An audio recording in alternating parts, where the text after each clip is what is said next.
Romeo Juliet பாகம் 4. இரகசிய மனைவி, இரகசிய காதல். ஷேக்ஸ்பியரின் புகழ்பெற்ற காதல் காவியமான ரோமியோ அண்ட் ஜூலியட் கதையில் வெரோனா நகரத்தில் ஒருவருக்கொருவர் பகை பாராட்டும் 2 பெரிய பணக்கார குடும்பங்களைச் சேர்ந்த ரோமியோவும் ஜூலியட்டும் இரகசியமாக காதலித்து பெற்றோருக்கு தெரியாமல் திருமணம் செய்து கொள்கின்றனர். ஜூலியட்டின் மாமன் மகன் டைபால்ட் ரோமியோவுடன் சண்டைக்கு போக சண்டையில் அடிபட்டு இறக்கிறான். ரோமியோ உடனே தப்பிச் செல்கிறான். வெரோனாவின் இளவரசர் ரோமியோவுக்கு நாட்டை விட்டு வெளியேறும்படி தண்டனை அளிக்கிறார். அடுத்து என்ன நடந்தது வாருங்கள் பார்ப்போம். அடுத்த காட்சி கேபுலட்டின் மாளிகை, பூந்தோட்டம். நடந்தது எதுவும் தெரியாத ஜூலியட் தன்னுடைய அறையில் தனிமையில் இனிமையான காதல் கனவுகள் ஓடு காத்திருக்கிறாள். இரவே வா ரோமியோ, நீ இரவை பகலாக்கு வா.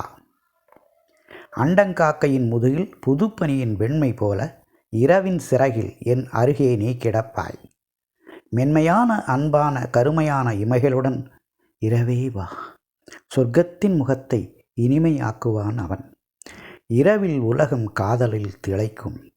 காதல் மாளிகையை நான் வாங்கினேன். அது இன்னும் எனதாகவும் இல்லை, எதுவும் அனுபவிக்கவும் இல்லை. பண்டிகைக்கு வாங்கிய புது உடையை முதல் நாள் இரவே அணிந்து பார்க்க ஆசைப்படும் பொறுமையற்ற குழந்தையைப் போல நான் தவிக்கிறேன் என்று பேசிக்கொண்டிருக்கிறாள் ஜூலியட். அப்போது தாதிப்பெண் வருகிறாள். ஆயா, என்ன செய்தி என்கிறாள் ஜூலியட். என்னத்தை சொல்வேன், அவன் கொல்லப்பட்டான். ஐயோ, அவன் இறந்து விட்டான் என்கிறாள் தாதிப்பெண். ஐயோ, சொர்க்கத்துக்கே என்னிடம் பொறாமையா என்கிறாள் ஜூலியட். ஐயோ ரோமியோ, ஐயோ ரோமியோ என்கிறாள் தாதி. பேயானே, விஷயத்தை தெளிவாகச் சொல்ல என்கிறாள் ஜூலியட். நீ ஏன் இப்படி என்னை வாட்டுகிறாய் என்கிறாள். காயங்களை பார்த்தேன், என் கண்ணால் பார்த்தேன் என்றாள் தாதிப்பெண். என்ன பார்த்தாய்? என் இதயத்தை உடைக்காதே என்கிறாள் ஜூலியட். டைபால்ட், என் நண்பனே டைபால்ட், உன் மரணத்தை பார்க்கவா நான் உயிரோடு இருக்கிறேன் என்றாள் தாதிப்பெண்.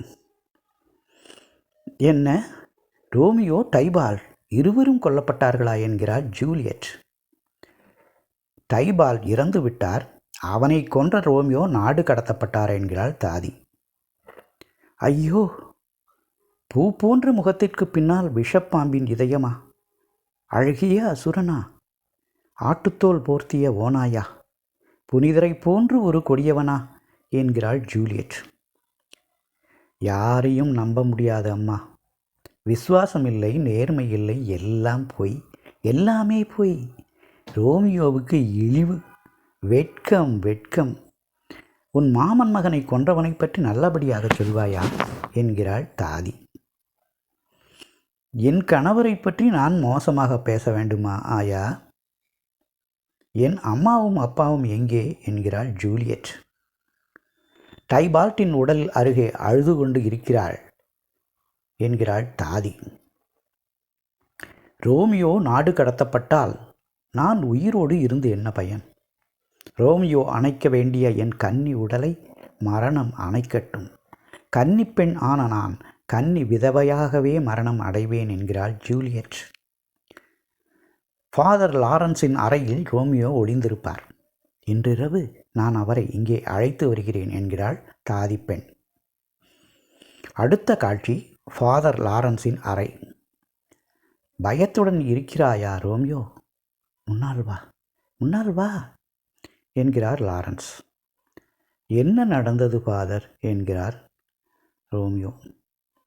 உனக்கு மரண தண்டனை இல்லை ரோமியோ, ஆனால் என்கிறார் லாரன்ஸ். ஆனால் என்ன ஃபாதர் என்கிறான் ரோமியோ. நீ நாடு கடத்தப்படுகிறாய் ரோமியோ என்கிறார் ஃபாதர் லாரன்ஸ்.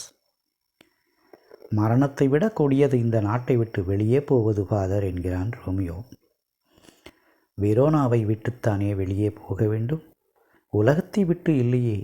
உலகம் மிகப்பெரியது ரோமியோ, பொறுமையாக இரு என்கிறார் லாரன்ஸ். ஜூலியட் இருக்கும் இடத்தில்தான் என் சொர்க்கம் இருக்கிறது ஃபாதர். எல்லா பூனைகளும் நாய்களும் சுண்டெலிகளும் இன்னும் எல்லா தகுதியற்ற ஜீவராசிகளும் இங்கே ஜூலியட் வாழும் இந்த சொர்க்கத்தில் இருக்கின்றன. அவளை பார்த்து கொண்டு இருக்கின்றன. ஆனால் ரோமியோ மட்டும் அவளை பார்க்கக்கூடாதா ஃபாதர்? அவளுடைய உதடுகள் உதிர்க்கும் அளவற்ற ஆசிரிகளை அவை திருடிக்கொள்ளலாம். ஆனால் ரோமியோவுக்கு மட்டும் கிடையாது. ஏனென்றால் நான் நாடு கடத்தப்பட்டவன். பூச்சிகள் பறக்கலாம், நான் மட்டும் வெளியேற வேண்டும். அவைகள் சுதந்திரமானவை, நான் மட்டும் வெளியேற வேண்டும். விஷமோ கூர்மையானோ கத்தியோ தரும் உடனடி மரணமோ எதுவும் இல்லையா ஃபாதர்? நாடு கடத்தல் என்ற வார்த்தை என்னை அதிகமாக கொள்கிறது ஃபாதர். ஐயா, பாவங்களை மன்னிக்கும் தெய்வீக சக்தி கொண்டவரே என்கிறான் ரோமியோ. நாடு கடத்தப்பட்டாலும் உன் மன அமைதிக்கு கவச்சமாக நான் நல்ல தத்துவங்களை கூறுகிறேன் ரோமியோ என்கிறார் லாரன்ஸ். தத்துவம் ஜூலியட்டை கொடுக்குமா ஃபாதர்? என்னை போல ஒரு இளைஞனாக நீங்கள் இருந்து ஜூலியட் போல ஒரு பெண்ணை மணந்து 1 மணி நேரத்தில் டைபால் கொல்லப்பட்டு என்னை போல நாடு கடத்தப்பட்டால் இப்படி பேச முடியுமா? தரையில் விழுந்து தலைமுடியை பீத்து கொண்டு கதறுவீர்கள் ஃபாதர் என்கிறான் ரோமியோ. எழுந்திரு ரோமியோ, யாரோ வருகிறார்கள், போய் மறைவாக இரு என்கிறார் லாரன்ஸ்.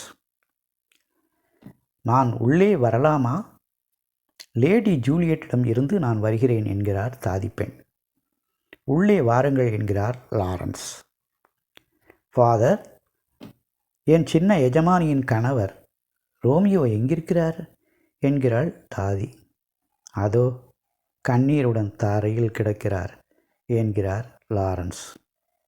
அங்கு என் சின்ன எஜமானியும் கண்ணீரும் கம்பளியுமாக கிடக்கிறார் ஐயா.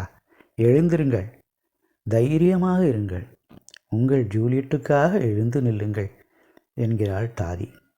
அம்மா, என் ஜூலியட் எப்படி இருக்கிறாள்? என்னை கொலைகாரன் என்று அவள் நினைக்கவில்லையே. என் இளமை கரை படிந்து விட்டது.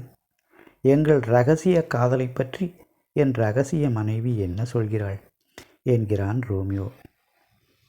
அவள் அழுது கொண்டே இருக்கிறாள் ஐயா என்கிறாள் தாதி. உன் ஜூலியட் உயிருடன் தான் இருக்கிறாள். டைபால் உன்னை கொன்றிருப்பான். தப்பிப்பதற்காக நீ அவனை கொன்று விட்டாய். மரணத்தில் இருந்து தப்பித்ததால் உனக்கு மகிழ்ச்சிதான். மரண தண்டனைக்கு பதிலாக நாட்டை விட்டு வெளியேற வேண்டும். அதிலும் உனக்கு மகிழ்ச்சிதான். நீ உன் காதல் மனைவியின் அறைக்கு போய் அவளை சமாதானப்படுத்து. உன் நடவடிக்கைகள் கவனிக்கப்படுகின்றன. தகுந்த நேரம் வரும் வரை நீ உன் வீட்டுக்கு போகாதே. நண்பர்களுடன் அனுசரித்து போ. இளவரசரிடம் மன்னிப்பு கேள். 20,000 மடங்கு சந்தோஷத்தை அடைவாய்.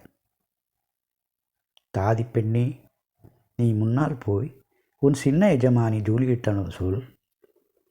அவள் வீட்டில் எல்லோரும் சீக்கிரமாக தூங்கட்டும். அவர்களுக்கு பெரிய துக்கம். ரோமியோ வந்து கொண்டிருக்கிறான் என்கிறார் லாரன்ஸ் ஃபாதர். ரோமியோவிடம், ஐயா, நீங்கள் வருவதாக நான் சின்ன எஜமானியிடம் கூறுகிறேன் என்கிறார் தாதி.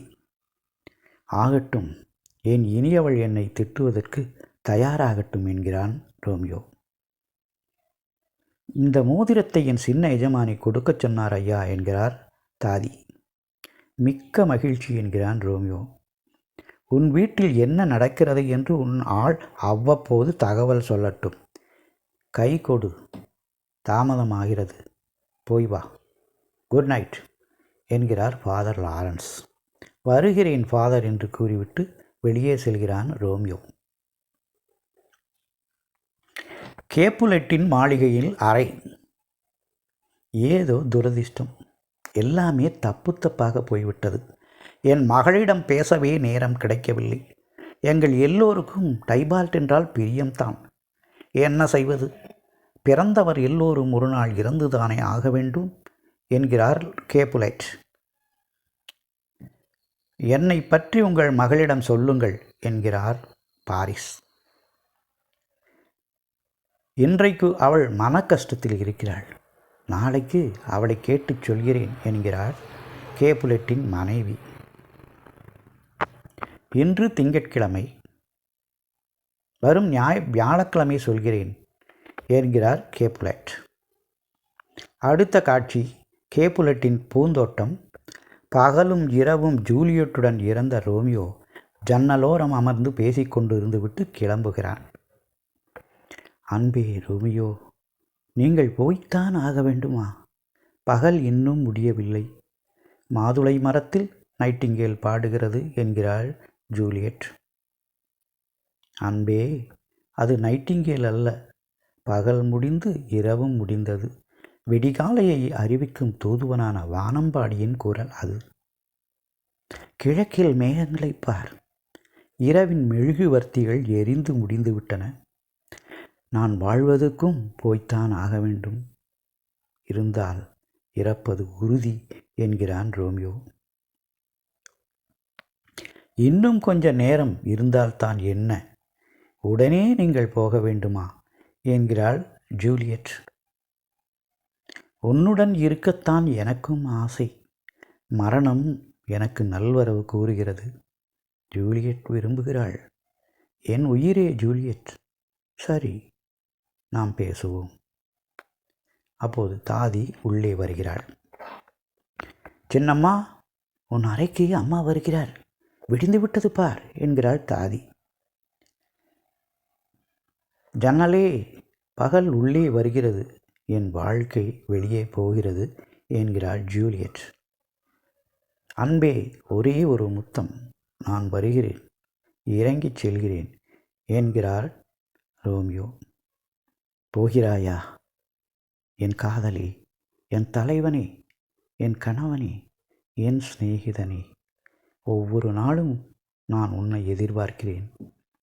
உன்னோடு இருக்கும் ஒவ்வொரு நிமிடமும் நாட்கள் பலவாகும். அதனால் வருடங்கள் பலவாகும் என்கிறாள் ஜூலியட். என் வாழ்த்தையும் அன்பையும் தெரிவிக்க ஒவ்வொரு சந்தர்ப்பத்தையும் நான் நழுவ விட மாட்டேன் என்கிறான் ரோமியோ. நாம் மீண்டும் சந்திப்போமா என்கிறாள் ஜூலியட். சந்தேகம்தான். நம்முடைய எல்லா கஷ்டமும் இனி அனுபவங்களுக்கு வழிவகுக்கும். வருகிறேன் என் அன்பே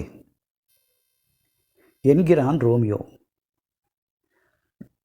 ஜன்னலில் இருந்து இறங்கி வெளியே செல்கிறான். கேப்புலெட்டின் மனைவி அறைக்குள் வருகிறாள். மகளே மகளே என்கிறாள் கேப்புலெட்டின் மனைவி. அழைப்பது யார்? அம்மாவா? இவ்வளவு சீக்கிரம் எதற்கு வந்தார் என்றாள் ஜூலியட். எப்படி இருக்கிறாய் ஜூலியட் என்கிறாள் கேப்புலெட்டின் மனைவி. அம்மா, என் உடல்நிலை சரியாக இல்லை என்கிறாள் ஜூலியட். மாமன் மகன் இறப்புக்கு வருந்துகிறாயா?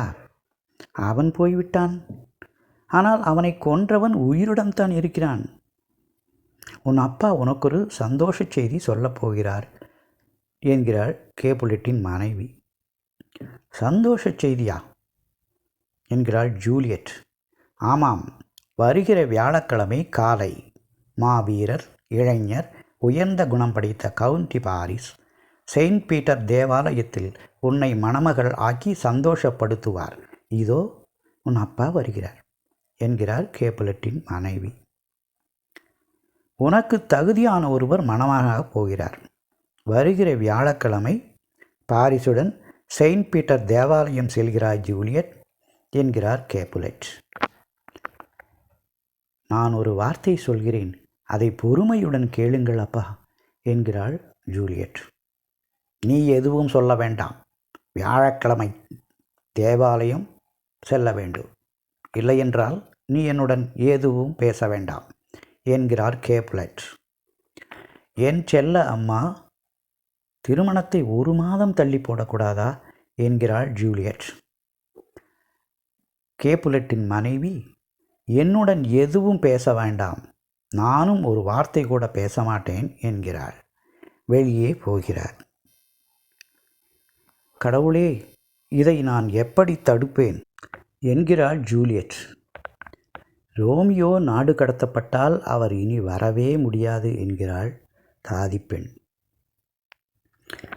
ஃபாதர் லாரன்ஸின் அறைக்கு சென்று நான் மன்னிப்பு பெற்றுக்கொள்கிறேன் என்கிறார் ஜூலியட்.